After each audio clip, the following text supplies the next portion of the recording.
नमस्कार दोस्तों, हमारे चैनल में आपका स्वागत है। आज हम सुनेंगे बृहस्पतिवार की व्रत कथा। सबसे पहले जान लेते हैं बृहस्पतिवार के व्रत कथा के बारे में, विधि के बारे में। उसके बाद में हम करेंगे गणेश जी महाराज की कथा, क्योंकि बृहस्पतिवार के व्रत कथा के बाद में या कोई भी व्रत हो उसके बाद में गणेश जी महाराज की कथा करना बहुत ही आवश्यक है। उसके बिना व्रत अधूरा माना जाता है। चलिए शुरू करते हैं बृहस्पतिवार की व्रत कथा। इस दिन बृहस्पतेश्वर महादेव जी की पूजा होती है। दिन में एक ही समय भोजन करें, पीले वस्त्र धारण करें, पीले पुष्पों को धारण करें। भोजन भी चने की दाल का होना चाहिए, नमक नहीं खाना चाहिए। पीले रंग का फूल, चने की दाल, पीले कपड़े तथा पीले चंदन से पूजन करना चाहिए। पूजन के पश्चात कथा सुननी चाहिए। इस व्रत के करने से बृहस्पति जी महाराज अति प्रसन्न होते हैं तथा धन और विद्या का लाभ होता है।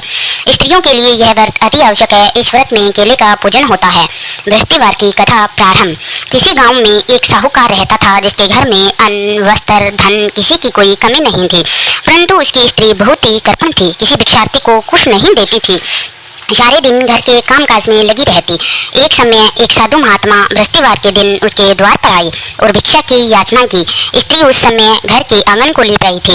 इस कारण साधु महाराज से कहने लगी कि महाराज, इस समय तो मैं घर लीप रही हूँ, आपको कुछ नहीं दे सकती, फिर किसी अवकाश के समय आना। साधु महात्मा खाली हाथ चले गए। कुछ दिन के पश्चात वही साधु महाराज आए। उसी तरह भिक्षा मांगी। साहूकारनी उस समय लड़के को खिला रही थी। कहने लगी, महाराज मैं क्या करूँ, अवकाश नहीं है, इसलिए आपको भिक्षा नहीं दे सकती। तीसरी बार महात्मा जी आए तो उसने उन्हें उसी तरह से टालना चाहा, परंतु महात्मा जी कहने लगी, यदि तुमको बिल्कुल ही अवकाश हो जाए तो मुझको भिक्षा दोगी।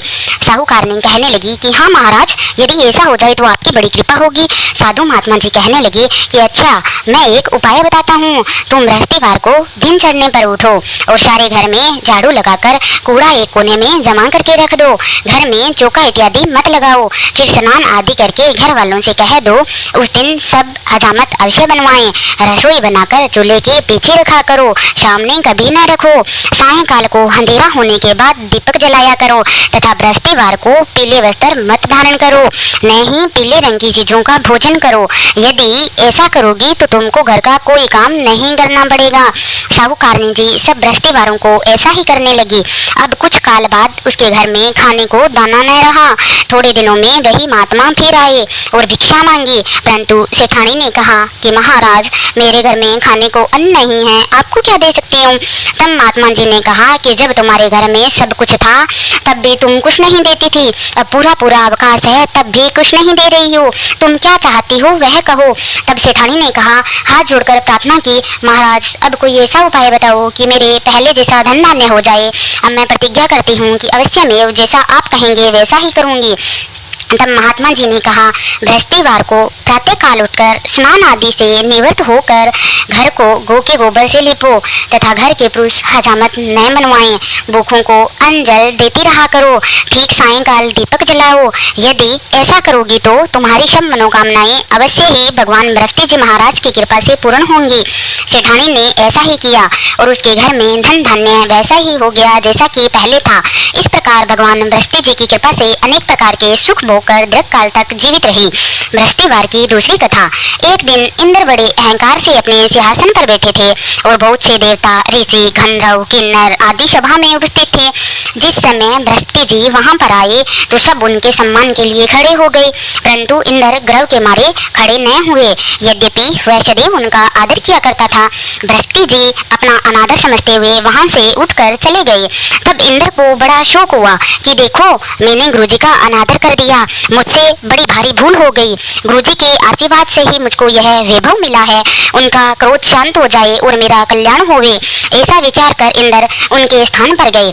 जब बृहस्पति जी ने अपने योग बल से यह जान लिया कि इंद्र क्षमा मांगने के लिए यहाँ पर आ रहा है, तब क्रोध वंश उससे भेंट करना उचित न समझकर अंतर्ध्यान हो गए। जब दैत्यों के राजा वृषवर्मा को यह समाचार विदित हुआ तो उसने अपने गुरु शुक्राचार्य की आज्ञा से इंद्रपुरी को चारों तरफ से घेर लिया। गुरु की कृपा न होने के कारण देवता हारने व मार खाने लगे। तब उन्होंने ब्रह्मा जी को विनय पूर्वक शिव वृत्तांत सुनाया और कहा कि महाराज, दैत्यों से किसी प्रकार बचाइए।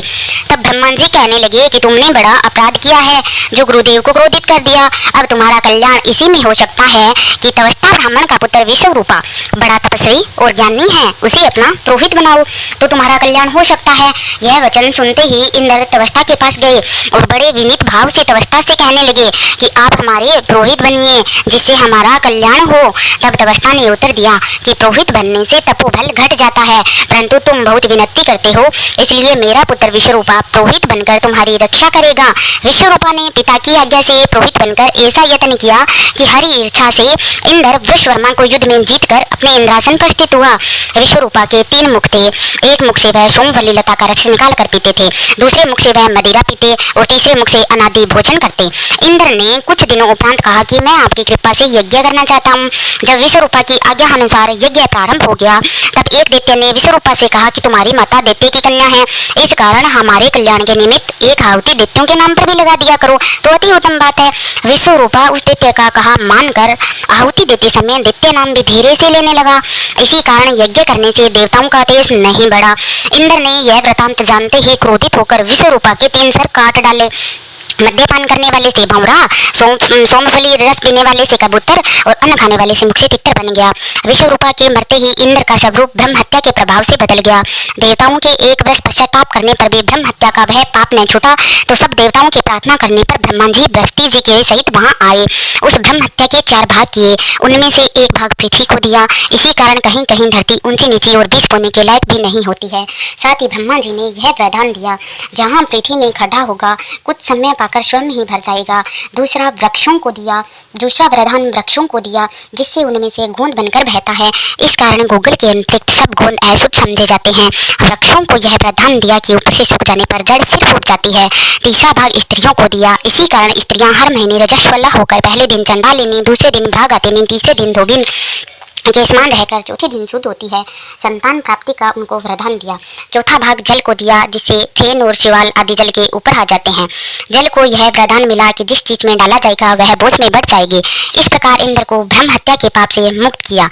जो मनुष्य इस कथन को पढ़ता है या सुनता है उसके सब पाप बृहस्पति जी महाराज की कृपा से नष्ट हो जाते हैं। जय बृहस्पतेश्वर महादेव की जय हो। गणेश जी की कथा। एक बुढ़िया माई थी, मिट्टी के गणेश जी की पूजा करती थी। रोज बनाए रोज गल जाए। एक सेठ का मकान बन रहा था। वो बोली पत्थर का गणेश बना दो। मिस्त्री बोले जितने हम तेरा पत्थर का गणेश करेंगे उतने में अपनी दीवार ना चिनेंगे। बुढ़िया बोली राम करे तुम्हारी दीवार टेढ़ी हो जाए। अब उनकी दीवार टेढ़ी हो गई। वो चिने और ढा देवे, चिने और ढा देवे। इस तरह करते करते शाम हो गई। शाम को सेठ आया। उसने कहा कुछ भी नहीं किया। वो कहने लगे एक बुढ़िया आई थी, वो कह रही थी मेरा पत्थर का गणेश कर दो। हमने नहीं गढ़ा तो उसने कहा तुम्हारी दीवार टेढ़ी हो जाए। तब से दीवार सीधी नहीं बन रही है, बनाते हैं ढा देते हैं। सेठ ने बुढ़िया को बुलवाया। सेठ ने कहा हम तेरा सोने का गणेश कर देंगे, हमारी दीवार सीधी कर दो। सेठ ने बुढ़िया को सोने का गणेश गढ़ा दिया। सेठ की दीवार सीधी हो गई। जैसे सेठ की दीवार सीधी की वैसी सबकी करना। कहानी कहने वाले और सुनने वाले की मनोच्छा है वो संपूर्ण करना। बोलो गणेश जी महाराज की जय हो। रिद्धि सिद्धि माता की जय हो।